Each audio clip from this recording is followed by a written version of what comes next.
Muchas gracias por su sintonía hoy martes, su programa Energía, Combustibles y más. Hoy les tenemos un tema muy interesante que es los derechos de los consumidores en energía y en combustibles, y los vamos a deponer entre quien les habla, Luis Ramón, y mis compañeros Ignacio Matos. Muy buenas noches a toda la audiencia que nos sigue todos los martes. Y asimismo José Colón Contreras. Buenas noches a todos los radioescucha y a los de las redes sociales también. Bueno, tomando en cuenta todos los mensajes que nos han enviado y asimismo también lo que ha acontecido y que siempre acontece, que es hablar de los temas de los consumidores, ese va a ser el tema de hoy. Sin embargo, vamos a comenzar con las noticias de actualidad, las más sonadas, lo más comentado, lo de mayor interés en el área de energía y de los combustibles.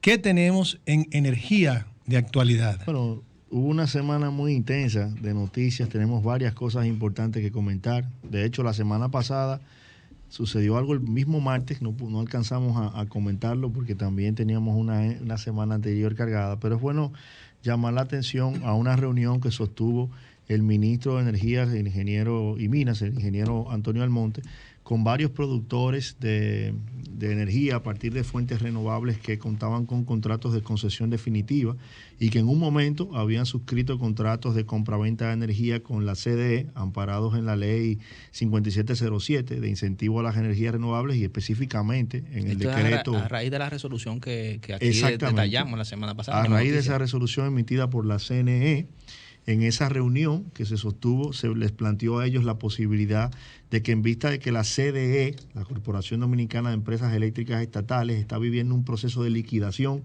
por disposición del presidente de la República mediante el decreto 342-20, muchos de esos contratos que se vencieron, contratos de compraventa de energía, o contratos que estaban por firmarse para la segunda etapa de proyectos que sí se llegaron a desarrollar, pues ya serían pasados a ser suscritos directamente con las empresas distribuidoras de electricidad. Es decir, ya la contraparte de estos productores no sería la CDE, pues se está liquidando, sino que estos contratos pasarían a las distribuidoras. Me imagino que por un asunto de seguridad jurídica, los contratos que tienen precios y condiciones pactadas de proyectos que ya arrancaron a suministrar energía y que cumplieron con los plazos establecidos, pues se respetarán esas condiciones. Ahora bien, aquellos productores que tienen contrato de concesión definitiva vigente, que no pudieron cumplir con los plazos establecidos en los contratos de compraventa de energía PPA para el inicio de la explotación comercial de sus proyectos, pues estarían sometidos a los nuevos precios y condiciones que se derivarán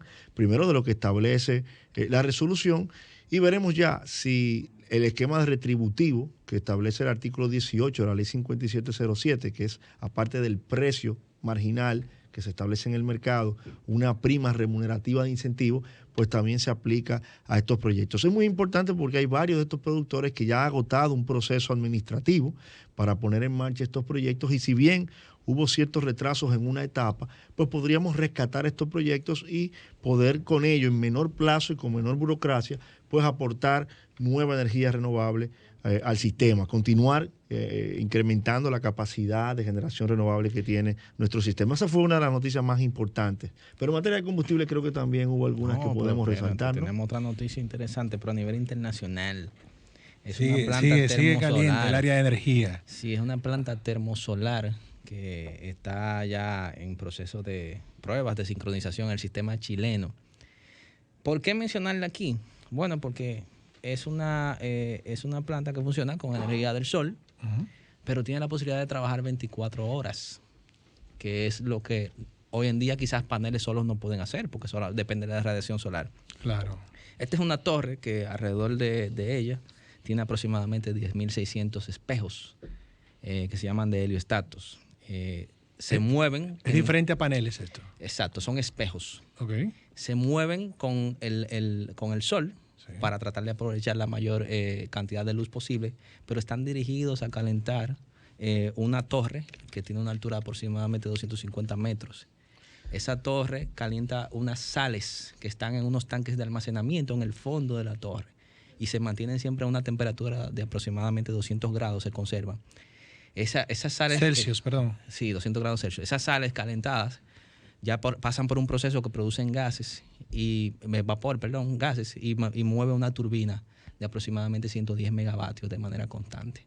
Los tanques de almacenamiento se han diseñado para almacenar por 17.5 horas de almacenamiento de la misma energía del sol.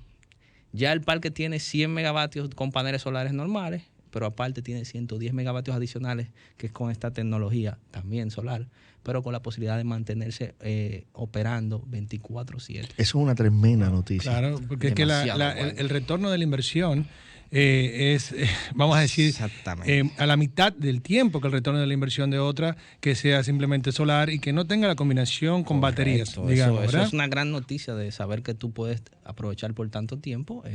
Ahora la pregunta... Pero las sales se extraen de ahí mismo, del desierto donde están ubicadas. Y más en un país como el nuestro, al cual pronto le veo tal vez un proyecto de estos sin soñar, por el hecho de nuestra gran radiación solar que nos hace un país proclive a ese tipo de tecnologías. Sí, ahora la pregunta, Colón, sería más bien si esto, ¿tú crees que es un piloto de parte de Chile o si es algo que es rentable? Es decir, ya está caminando porque es rentable. Estos son proyectos que están en diferentes países, específicamente países ya con desiertos y eso, que se han visto. Pero en Latinoamérica, este es el más grande que se ha hecho. Y dándole un empuje más y otra forma de cómo operar una planta solar. Ojalá que no sea por algunas condiciones especiales que tenga Chile, que Chile es bastante grande, ¿eh? Sí, hay algo sí que es interesante, que es que las sales que utilizan, que se calientan, las traen del mismo desierto donde está instalado el parque. Ya veremos si en nuestro país pueden aprovechar tecnologías similares o no. Pero el mero hecho de saber que el mundo propende hacia allá, aprovechando la mayor fuente de energía que existe, que es el sol, pues no deja de ser algo por lo que tendríamos que alegrarnos bastante y estar esperanzados de que podríamos tal vez traerlo aquí en algún momento. Así es, así es. Luis, en materia de combustibles, ¿qué ha pasado? Bueno, ha pasado como noticia que siguen las informaciones sobre los movimientos del precio del barril WTI. Es al alza, lamentablemente, los movimientos. ¿Y a qué se debe eso? Bueno, una recopilación de lo que ha marcado la prensa. Es que una razón es la paralización del suministro desde varios campos de extracción en Libia, debido a problemas presupuestarios de su gobierno. Libia es un país productor, exportador bastante importante. Asimismo tenemos las revisiones alcistas de la demanda, estas revisiones que ha hecho la Agencia Internacional de Energía y la OPEP. Es decir, la han revisado determinando que va a crecer la demanda. Son revisiones estas, pues esto también ha movido mucho el alza del WTI. Y asimismo, una caída mayor de lo esperado de las reservas petroleras mundial, digamos.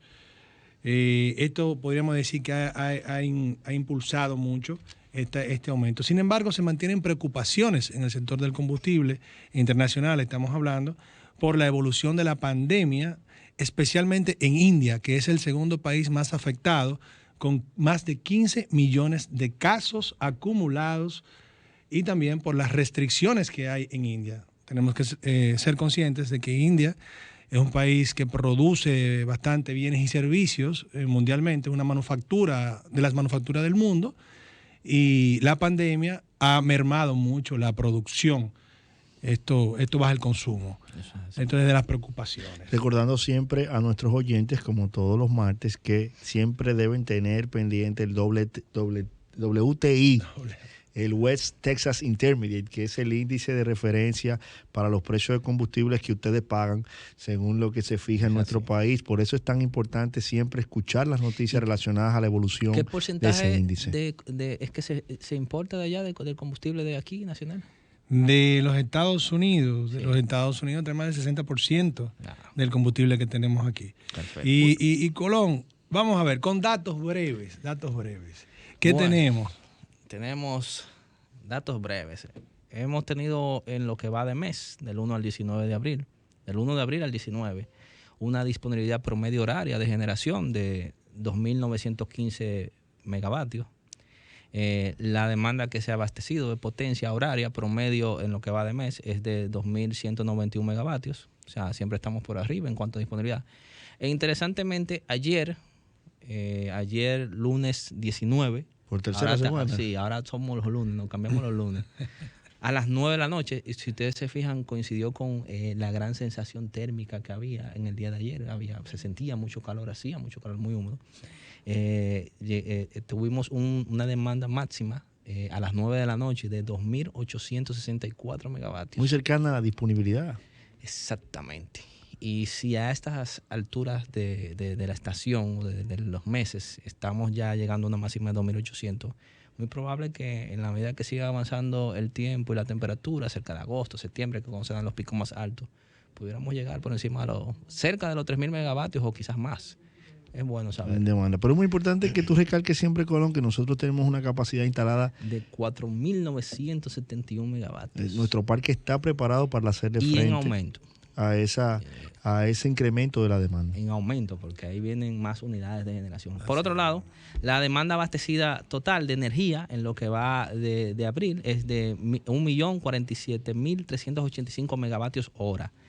Ese abastecimiento de energía se ha hecho de la siguiente manera. Las unidades de generación que funcionan a gas natural han abastecido el 41.9% de la demanda de energía. Bajaron un poco con respecto a la semana pasada. Pero el carbón subió. Ya tenemos las 2 puntas Catalinas adentro.